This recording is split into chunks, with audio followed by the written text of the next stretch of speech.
तो कहानी शुरू होती है एक लड़की से जो कि एक बहुत बड़े ऑथर की ग्रेव के सामने जाती है। मतलब कि उसके मेमोरियल के सामने जाती है। यहाँ पर बहुत सारे लोग ने की रिंग्स टांग के रखी है और वो भी एक लगा देती है। इसके बाद उसी ऑथर की बुक निकालती है और वहीं पे बैठकर ही पढ़ने लगती है। इस बुक में सबसे पहले ऑथर अपने बारे में बताता है, फिर वो अपने साथ हुई बहुत बड़ी घटना के बारे में बताता है। वो बताता है कि कैसे 1968 में एक बहुत बड़े होटल में गया होता है, जिस होटल का नाम होता है ग्रैंड बुडापेस्ट होटल। ये होटल काफी ज्यादा पुरानी होती है और बिल्कुल भी चल नहीं रहा होता है। फिर भी इस होटल का जो ऑनर होता है वो अभी भी इस होटल को चला रहा होता है, जिसका नाम होता है जीरो मुस्तफा।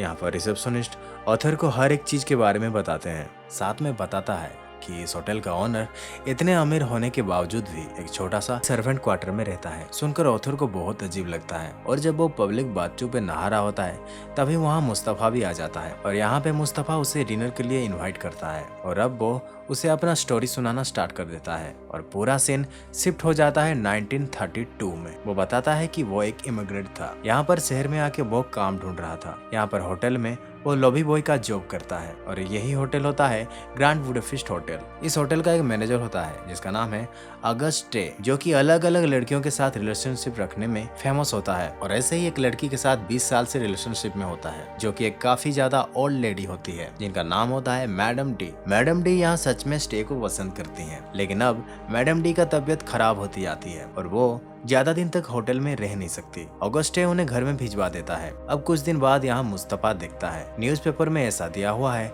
कि मैडम डी की डेथ हो गई है, इनफैक्ट उनका मर्डर हुआ है। तो ये बात वो जाकर बताता है ऑगस्टे को और यहाँ से वो दोनों मैडम डी के घर जाते हैं श्रद्धांजलि देने के लिए। यहाँ पर जाते हैं तो वो लोग देखते हैं कि बहुत सारे फैमिली रिलेटिव सब जमा हुए हैं और आज यहाँ उनकी विल पढ़ी जानी है। यहाँ पर मैडम डी का बेटा भी होता है, पर जब यहाँ पे विल को पढ़ा जाता है तो ये पता चलता है उन्होंने अपने विल में द बॉय विथ एप्पल, जो कि काफी ज्यादा महंगी पेंटिंग है, वो अगस्टे के नाम कर दी होती है। ये सुनकर सबको काफी ज्यादा गुस्सा आता है कि किसी भी रिलेटिव को कुछ भी नहीं दिया और एक अननोन इंसान को इतने महंगी पेंटिंग दे दी। ये सुनकर मैडम डी के बेटे को भी बहुत गुस्सा आता है, पर अब यहाँ अगस्टे उस पेंटिंग को चुरा लेता है और वो यहाँ पर मुस्तफा के साथ भाग जाते हैं। वो भाग करके उसी होटल में वापस आता है और उस पेंटिंग को एक सैफ में रख देता है और तभी वहाँ पीछे से पुलिस आ जाती है और उसे गिरफ्तार कर लेती है मैडम डी के मर्डर के चार्ज में। और यहाँ पर अगस्टे को जेल में डाल दिया जाता है। अगस्टे जेल में काफी सारे दोस्त बनाता है और यहाँ से भागने का एक मस्त प्लान बनाता है। यहाँ पर हेल्प करता है मुस्तफा, जिसकी एक गर्लफ्रेंड होती है। उसकी गर्लफ्रेंड पेस्ट्री की शॉप में काम करती है, जो कि जेल के लिए रोज पेस्ट्री भेजते हैं। तो वो पेस्ट्री के अंदर काफी सारे औजार को रख देती है और ये औजार आगे जाकर अगस्टे को मिल जाते हैं। यहाँ पर पुलिस हर एक चीज को काफी गौर से चेक करते हैं, लेकिन पेस्ट्री को इतना गौर नहीं देते और ऐसे ही धीरे धीरे अगस्टे के पास काफी सारे औजार आ जाते हैं और वो खोदते खोदते बहुत बड़े टनल खोद देता है। वो एक दिन टनल से भाग जाता है और दूसरी तरफ मुस्तफा उसका वेट कर रहा होता है। मुस्तफा उसे प्रॉमिस करता है कि वो लोग अगस्टे को निर्दोष साबित जरूर करेंगे, क्योंकि अगस्टे ने कुछ भी नहीं किया होता है। अब वो दोनों वहां से निकल जाता है। मुस्तफा उसे बताता है कि उसने मैडम डी के बारे में काफी कुछ पता लगाया है।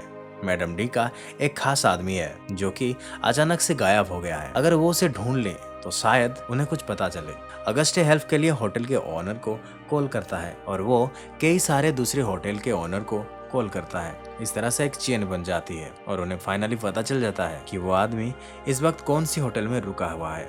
वो आदमी एक होटल से जाकर एक ट्रेन में बैठा हुआ है, तो वो लोग भी उस ट्रेन में जाने के लिए निकल जाते हैं। दूसरी तरफ मैडम डी के बेटे को भी ये सब कुछ पता चल जाता है और वो अपने आदमी को भेज देता है उस आदमी को मारने के लिए। जब वो खास आदमी अगस्टे से मिलता है तो ये बोलता है कि मैडम डी की एक दूसरी विल थी जो कि तभी काम करती अगर मैडम डी का मर्डर हुआ होता। अगर उनकी डेथ नेचुरल होती तो वो विल काम नहीं करती। इससे पहले कि वो खास आदमी उन्हें ये बताए तभी मैडम डी के बेटे के भेजे हुए गुंडे पीछे से आकर उसे शूट कर देते हैं। फिर अगस्टे और मुस्तफा वहाँ से भाग जाते हैं। फिर वो दोनों उसकी गर्लफ्रेंड से मिलने जाते हैं। उसके बाद वो दोनों होटल के सामने जाते हैं। यहाँ पर उन्हें ये पता चलता है कि ये होटल एक मिलिट्री बेस बन चुका है और अभी भी उन्हें वो पेंटिंग चाहिए। तो अगाथा पेस्ट्री देने के बहाने उसके अंदर जाती है और जाकर पेंटिंग को ढूंढने लगती है। थोड़ी देर में उसे वो पेंटिंग मिल जाती है और वो पेंटिंग को लेकर वहाँ से निकल रही होती है कि तभी वहाँ पर आ जाता है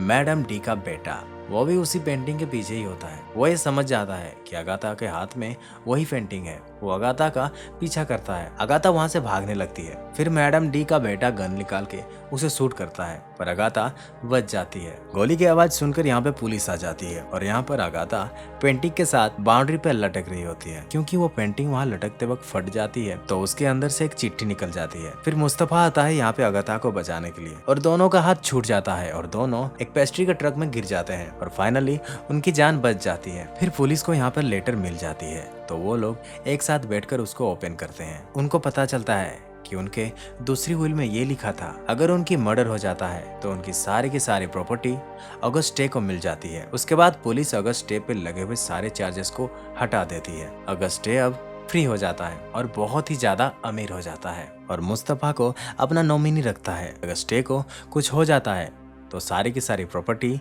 मुस्तफा के नाम पे हो जाएगी। फिर वो मुस्तफा और अगाथा का शादी करवा देता है। फिर वो तीनों ट्रेन से कहीं घूमने जाते हैं कि तभी वहां पर पुलिस आ जाती है। यहाँ पर पुलिस सबको अपना पेपर निकालने के लिए बोलती है, पर मुस्तफा के पास कोई भी पेपर नहीं होते क्योंकि वो इमिग्रेंट होता है। फिर पुलिस वालों को बहुत ज्यादा गुस्सा आता है। फिर वो मुस्तफा के साथ बदतमीजी करने लगते हैं। अगस्ट यहाँ पर बात को संभालने की कोशिश करता है, पर पुलिस उसे गन से शूट करके मार देते हैं और यहाँ से सारी प्रॉपर्टी मुस्तफा को मिल जाती है। मुस्तफा वापस से उसी होटल में आ जाता है और उस होटल को पहले की तरह बना देता है। कुछ साल बाद उसकी वाइफ और बेटे का मौत हो जाता है बीमारी की वजह से। अब वो पूरी तरह से अकेला होता है और यही रीजन होता है कि वो आज भी उसी सर्वेंट क्वार्टर में रहता है क्योंकि उसने शुरुआत वहीं से की थी। क्योंकि उस क्वार्टर से बहुत सारे मेमोरीज जुड़ी होती है और अब जब उसके पास कोई भी नहीं है तो उसके पास वही सब मेमोरीज ही रहती है, जिसकी वजह से वो क्वार्टर में रहता है और वहीं पे अपने मेमोरीज को दोबारा से जिंदा करता है। ये सारी बातें सुनकर ऑथर स्पीचलेस हो जाता है। अब वो सीन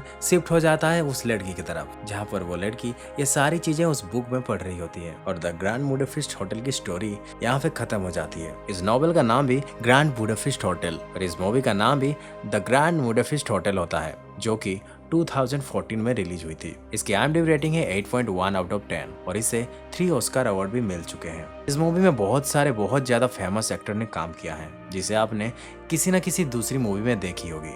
अगर आपको हमारी वीडियो पसंद आई तो प्लीज वीडियो को लाइक कर दीजिए और चैनल को सब्सक्राइब कर दीजिए। मिलते हैं नेक्स्ट वीडियो में। धन्यवाद।